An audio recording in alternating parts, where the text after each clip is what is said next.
Guys, मैं कुशल हूँ Eicher Bhopal से और आज हम सिग्नल्स एंड सिस्टम्स कोर्स का मॉड्यूल 7.7 सीखेंगे, जिसमें हम देखेंगे कि हम आरएलसी सर्किट्स को एलटीआई सिस्टम्स जो होते हैं उन्हें हम लाप्लास ट्रांसफॉर्म यूज़ करके किस तरीके से एनालाइज कर सकते हैं।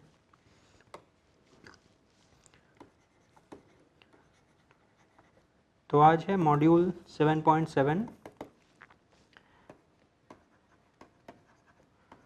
Laplace analysis of RLC circuits.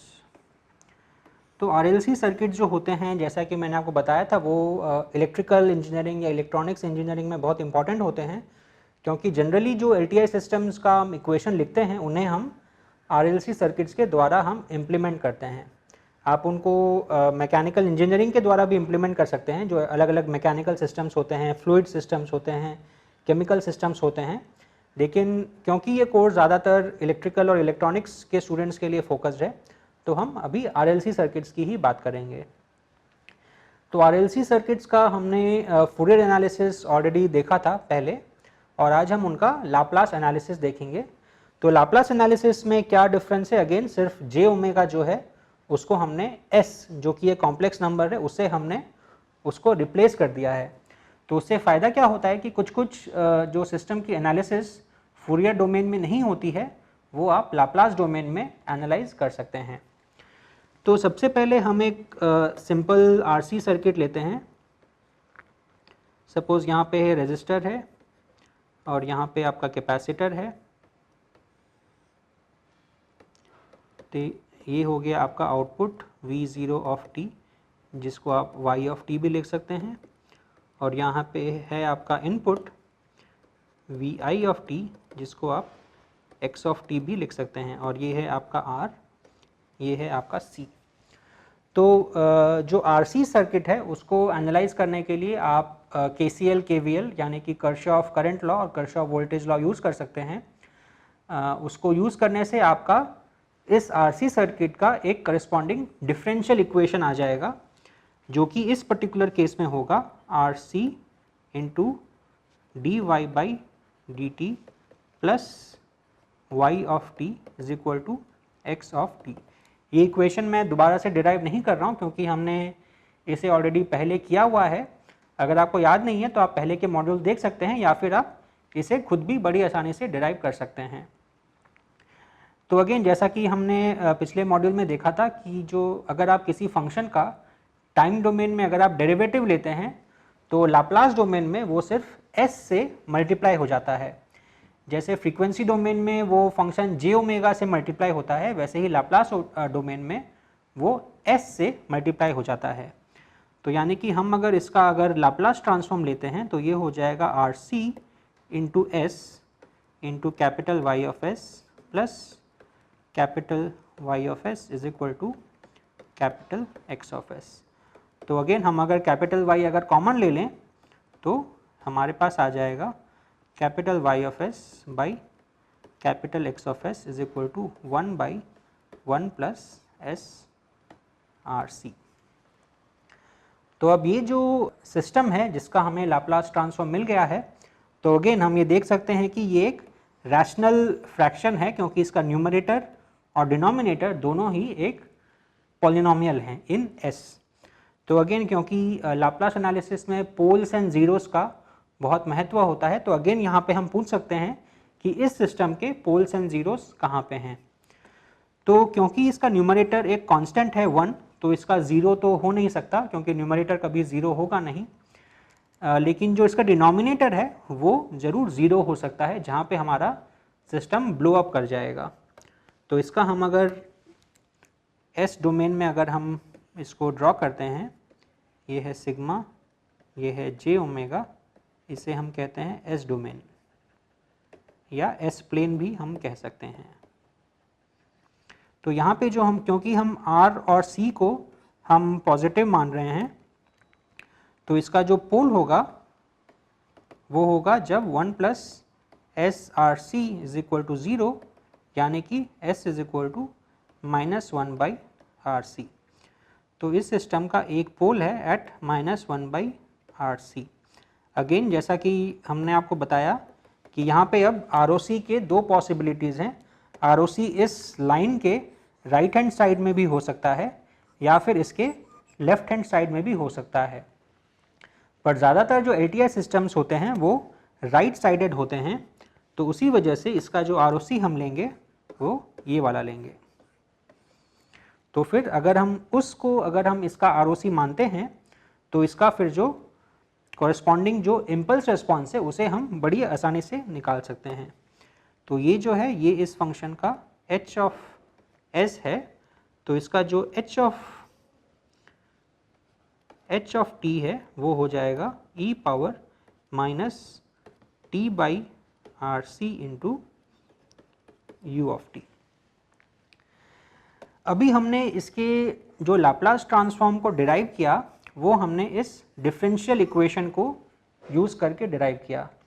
तो वो इस केस के लिए तो इजी था क्योंकि यहाँ पे सिर्फ एक रेजिस्टर और एक कैपेसिटर है जिसको स्टडी करना बहुत आसान है। लेकिन अगर आपका कोई कॉम्प्लिकेटेड सर्किट है जिसमें बहुत सारे सर्किट एलिमेंट्स हैं तो वहाँ पे अगर आप डिफरेंशियल इक्वेशन लिखेंगे तो आपको बहुत कॉम्प्लिकेशन हो जाएंगे और गलती होने के चांसेस भी काफ़ी बढ़ जाएंगे।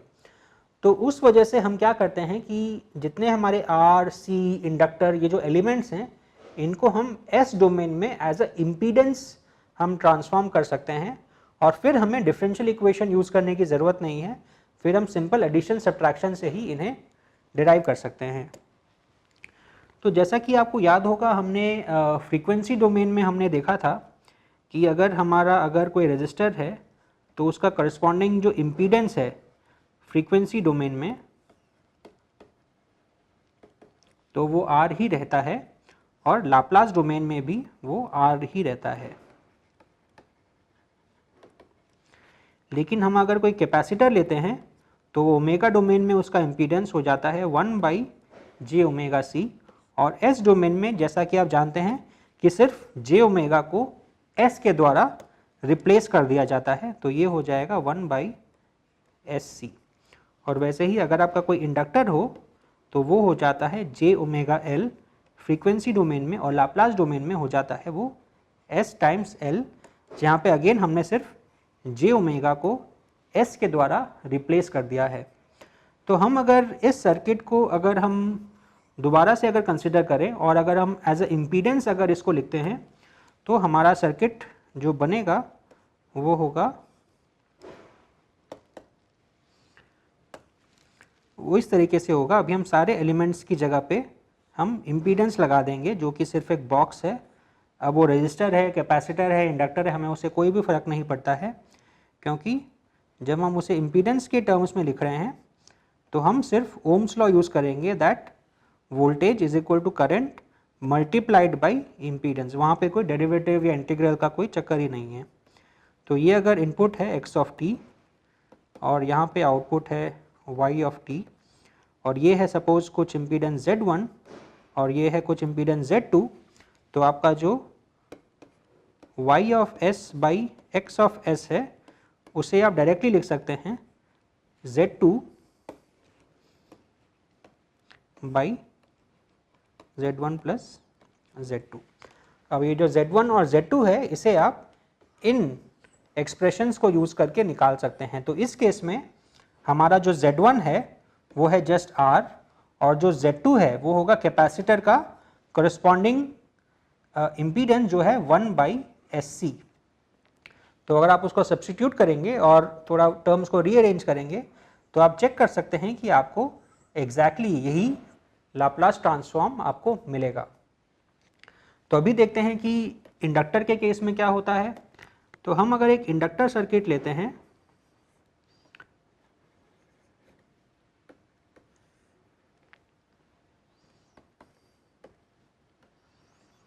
यहाँ पे आउटपुट आ रहा है, यहाँ पे इनपुट है, ये है सपोज R, ये है L, तो इसे हम ट्रांसफॉर्म कर सकते हैं इम्पीडेंस के टर्म्स में। तो हमारा यहाँ पे एक इम्पीडेंस आ जाएगा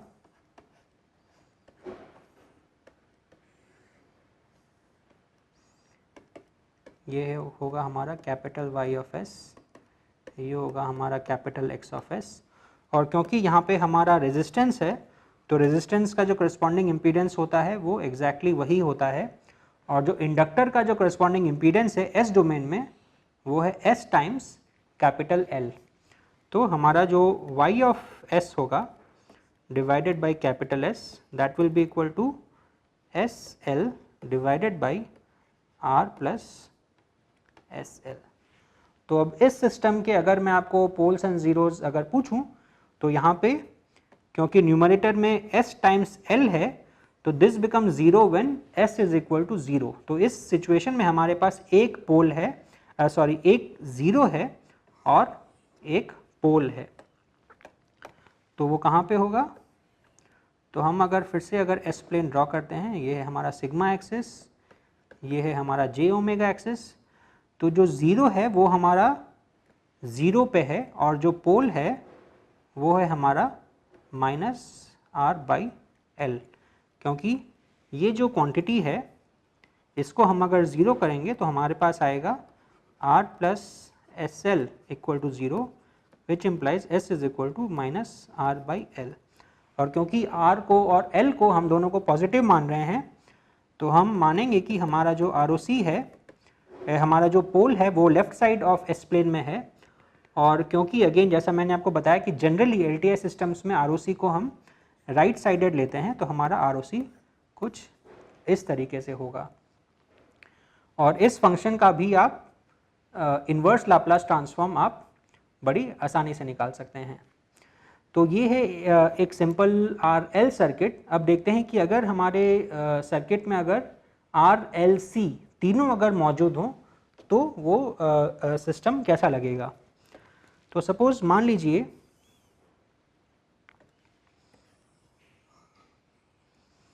कि जो आपका सर्किट है वो अब कुछ इस तरह का है।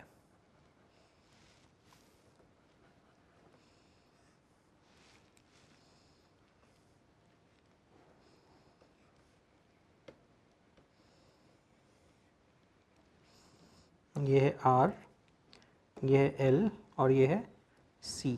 ये है आपका आउटपुट y ऑफ t और ये है आपका इनपुट x ऑफ t। तो अगेन आप इसको इम्पीडेंस में कन्वर्ट कर सकते हैं, और अगर आप ऐसा करेंगे तो ये बन जाएगा यहाँ पे एक इम्पीडेंस, फिर यहाँ पे एक impedance corresponding to the inductor, फिर यहाँ पे एक इम्पीडेंस और फिर आपका सर्किट बन गया। तो ये है आपका output capital Y of S, ये है आपका input capital X of S। तो अब ये इन इम्पीडेंसेस की वैल्यू क्या होगी? अब जो रेजिस्टेंस है वो तो रेजिस्टेंस ही रहेगा यानी कि R, फिर यहाँ पे आपका जो इंडक्टेंस था L वो बन जाएगा S टाइम्स L, और जो आपका कैपेसिटेंस है वो हो जाएगा 1 by S times capital C, यानी कि आपका capital Y of S by capital X of S बन जाएगा 1 by SC divided by sum of all these three impedances. तो वो है R plus SL plus 1 by SC। तो ये क्या बनता है? हम अगर इसे रीअरेंज करें तो हमारे पास आएगा 1 divided by LC S square plus RC S plus 1। अब अगेन मैं आपसे पूछूं कि इसके पोल्स एंड ज़ीरोस कहाँ पे हैं, तो क्योंकि ये न्यूमरेटर तो सिर्फ एक कांस्टेंट है 1, तो इसका कोई ज़ीरो नहीं है क्योंकि न्यूमरेटर कभी ज़ीरो होगा नहीं। तो इसके पोल्स कहाँ पे हैं? इसके पोल्स वहाँ पे होंगे जहाँ पे ये डिनोमिनेटर ज़ीरो हो जाएगा, और क्योंकि ये एक सेकेंड ऑर्डर पॉलिनोमियल है तो इसके दो ज़ीरोज़ आएंगे जो कि हम इस क्वाड्रेटिक इक्वेशन को सॉल्व करके निकाल सकते हैं। और इसके जो पोल्स हैं वो दो रियल नंबर भी हो सकते हैं या फिर दो कॉम्प्लेक्स नंबर भी हो सकते हैं। अगर वो कॉम्प्लेक्स नंबर होंगे तो फिर वो कॉम्प्लेक्स कॉन्जुगेट होंगे एक दूसरे के। तो उससे क्या फ़र्क पड़ता है कि हमारा जो करस्पॉन्डिंग पोल्स हैं वो रियल हैं या कॉम्प्लेक्स हैं, उससे उस सिस्टम की जो टाइम डोमेन डायनामिक्स है उस पर बहुत फ़र्क पड़ता है। कैसे? आइए देखते हैं। तो हम अगर एक जनरल, अगर एक सेकेंड ऑर्डर ट्रांसफ़र फंक्शन अगर हम लेते हैं, H of S is equal to 1 by omega square plus 2 zeta omega N omega plus omega N square. तो ये जो ओमेगा एन है इसे हम उसकी नेचुरल फ्रीक्वेंसी बोलते हैं, और जो ज़ीटा है उसको हम उसका डैम्पिंग कोएफिशिएंट बोलते हैं।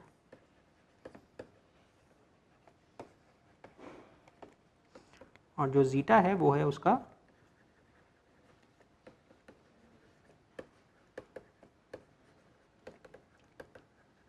तो ये जो है ये एक सेकेंड ऑर्डर सिस्टम है, क्योंकि इसके डिनोमिनेटर में जो ओमेगा का पावर है वो 2 है। सॉरी, यहाँ पे ओमेगा नहीं होगा, यहाँ पे एस होगा, क्योंकि हम अभी एस डोमेन की बात कर रहे हैं।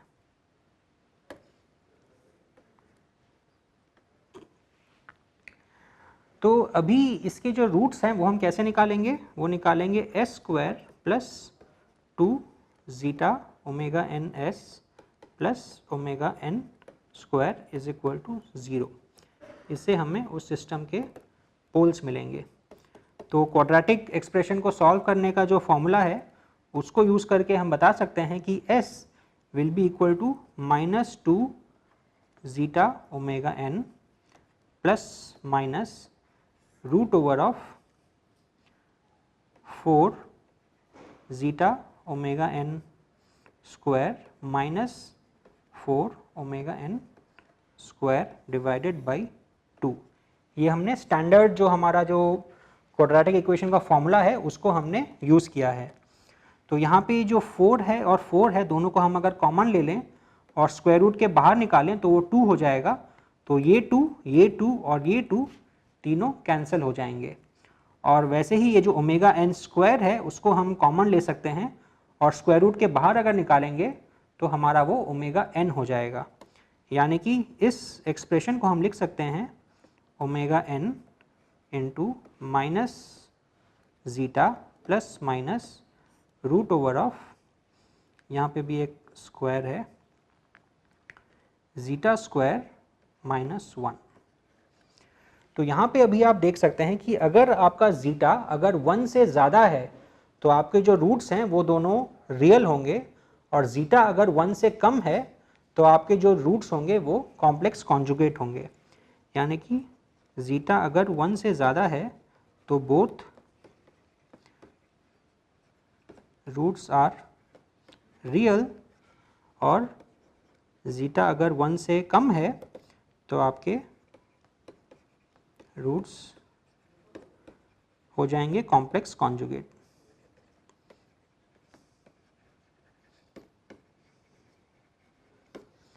तो आपके रूट्स कॉम्प्लेक्स कॉन्जुगेट्स हों या रियल हों उससे क्या फ़र्क पड़ता है।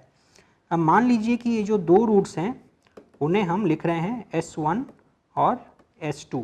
हम S1 को ले सकते हैं जब वो पॉजिटिव साइन हो और S2 को ले सकते हैं जब वो नेगेटिव साइन हो।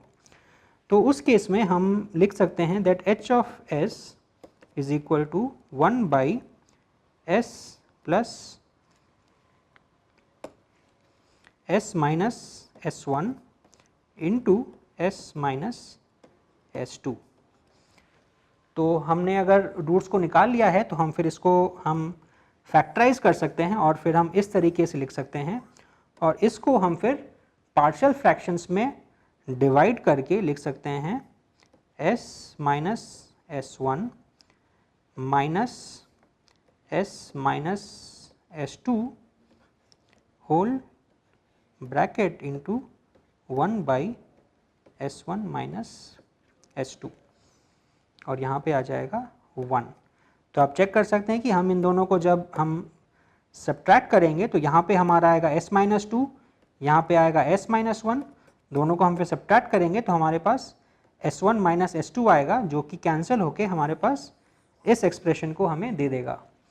अब यहाँ से हम अगर इस टर्म का हम अगर इन्वर्स लैप्लास ट्रांसफॉर्म हम अगर निकालें उसका इम्पल्स रिस्पॉन्स निकालने के लिए, तो हमारे पास आएगा h of t is equal to 1 by S1 minus S2 into E power S1t minus E power S2t into u of t, जहाँ पे हम ROC को राइट साइडेड अगेन अज्यूम कर रहे हैं.